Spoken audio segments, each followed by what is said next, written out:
मुन्ना एक छोटे से गांव में रहने वाला एक नन्हा लड़का था। वह बहुत होशियार और समझदार था, लेकिन उसे एक बुरी आदत थी। वह बहुत आलसी था।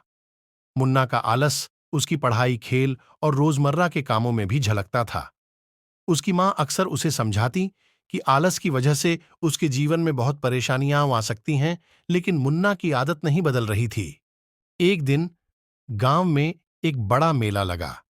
मुन्ना के सभी दोस्त मेले में जाने की तैयारी कर रहे थे और उसने भी जाने का फैसला किया। लेकिन मेले में जाने के लिए गांव के समीप स्थित एक बड़े पहाड़ को पार करना पड़ता था। मुन्ना ने आलस के कारण सोचा कि सुबह जल्दी उठकर जाने की बजाय वह थोड़ी देर और सो लेगा। जब वह उठा तो दोपहर हो चुकी थी। उसके सारे दोस्त पहले ही मेला पहुंच चुके थे। मुन्ना ने जल्दबाजी में तैयार होकर पहाड़ की ओर दौड़ लगाई। रास्ते में उसने देखा कि एक बूढ़ा व्यक्ति अपने खेत में काम कर रहा था।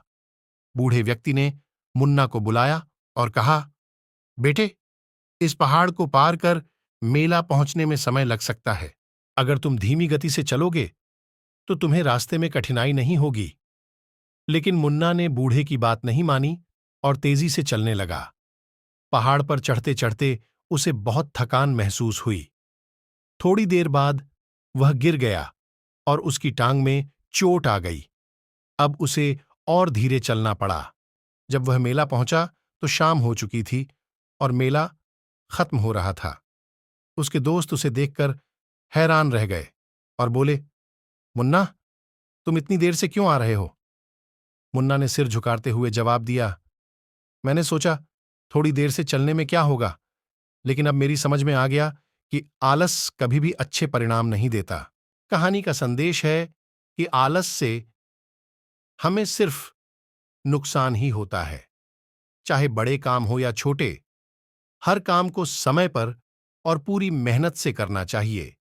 अगर हम भी अपने आलसी प्रवृत्ति को छोड़कर काम करें, तो निश्चित ही हम अपने जीवन में सफलता को प्राप्त कर सकते हैं।